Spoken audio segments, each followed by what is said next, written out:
The U.S. is creating a new trade route, and to do this, the Americans need to destroy the Ayatollah's regime and put their own government in Iran. Will the Americans be able to do this? And what role does Iran's nuclear program play in this? This is Ilya Brzak. Let's talk about that.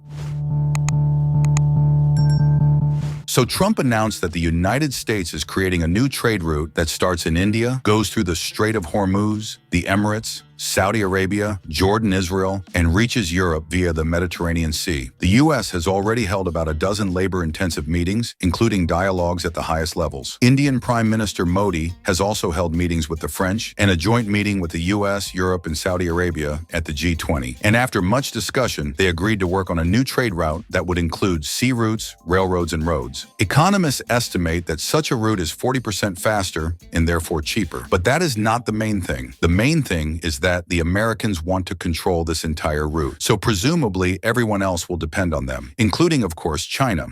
And the main obstacle on the way remains Iran. The U.S. has been trying to accuse Iran of having a nuclear program, of attempting to assassinate America's president, of supporting terrorism, etc. for years now. Subscribe to my channel right now. I tell you about the latest news from around the world. To be fair, half of this is absolutely true. By the way, it is Iran that is the main sponsor of Hamas, Hezbollah, and other organizations that promote terrorism in the Middle East. But again, I'm not excusing them, but the Iranian regime became that way by defending itself. And if the West hadn't had its eye on Iran, Iran would probably be very different now. Nevertheless, no one is admitting guilt for the past now. So we proceed from what we have. The region is on the verge of a large-scale war, and Iran is preparing for it in every possible way, trying to draw other Muslim countries into this war. The other day, the letter of the Islamic Republic of Iran to the UN was published, where Iran warns that any aggressive action of the U.S. will have serious consequences, and all responsibility for them will fall on the U.S. Information from Iranian sources indicates that the region is approaching a serious military confrontation. Political, diplomatic, and intelligence moves confirm that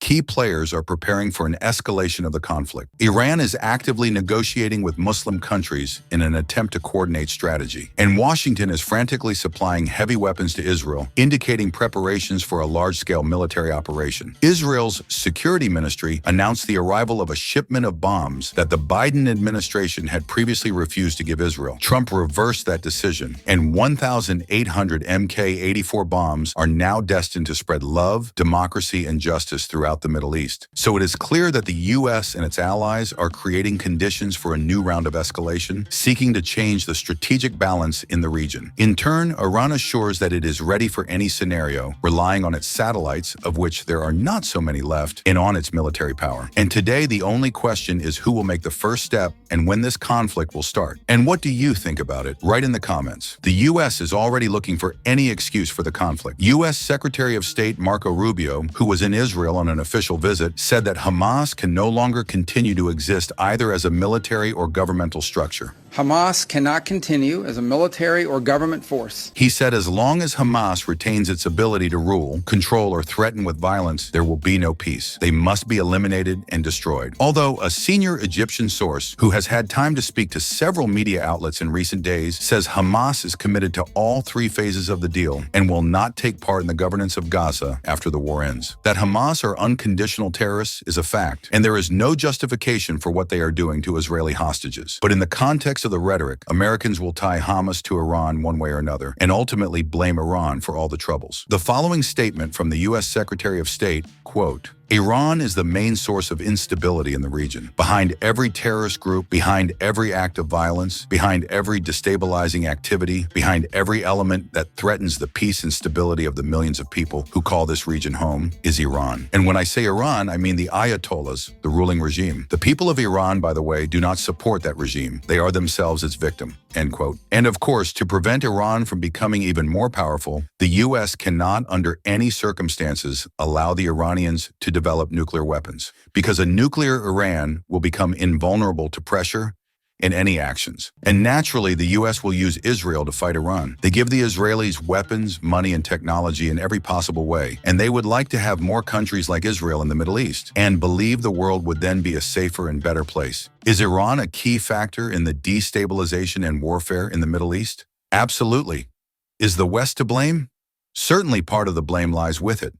But don't forget what it's all about: to control trade and energy flows. We already know that war is coming. It's also clear that Israel is provoking Iran, but Israel can't stand up to Iran alone. That is why Netanyahu wants to enlist U.S. support for a strike on Iran's nuclear facilities, and is drawing attention to this topic in every possible way. Israeli Foreign Minister Gideon Sa'ar, at a meeting with U.S. senators, emphasized that Israel is working to prevent Iran from obtaining nuclear weapons. According to him, there are warning signs in the Iranian nuclear project, and so also recalled Iran's intensified efforts to smuggle money for Hezbollah. Moreover, he accused Turkey of mediation. He said that rebuilding Hezbollah will ruin Lebanon's chances for a new future, and that it is being done through Turkey's mediation. Therefore, they must all be stopped. For its part, Iran has unveiled a new ballistic missile capable of destroying fortified targets. And for Israel, that's a bit of a wake-up call. Now, it is not clear whether the Iranians can cause more serious damage than in the April attack last year, and the only way to test it is to see if they can do it when the red line is crossed. In addition, a retired American colonel said that Iran is only a few steps away from building a nuclear bomb, and that the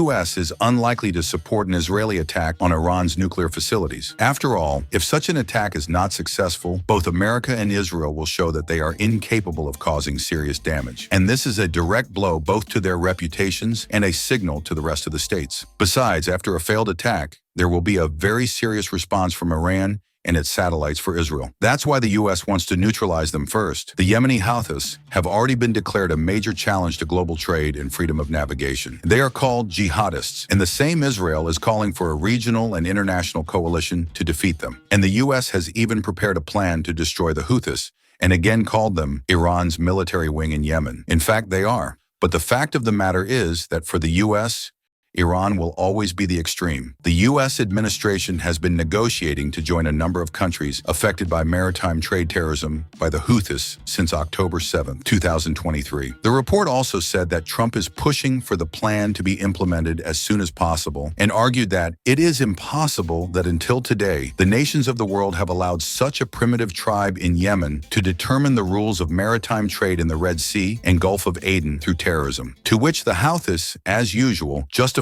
all their actions with Palestine. We're robbing shipping because Israel is bombing the Gaza Strip. But in any case, it's really a threat to trade. What do we end up with? First of all, preparation for escalation, a very strong preparation. But second, an indecisive stance by the U.S. and Israel. There is a sense that Trump is just talking and threatening, but nothing substantive follows. He threatened unparalleled hell if Hamas didn't release all the hostages by Saturday. But nothing has happened. Israel is apparently pulling out of Lebanon completely, and when the Iranians say that all threats by the U.S. and its allies are empty, it looks like they are right about something.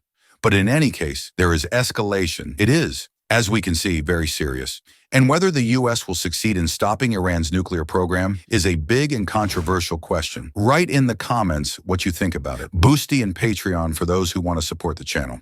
See you later.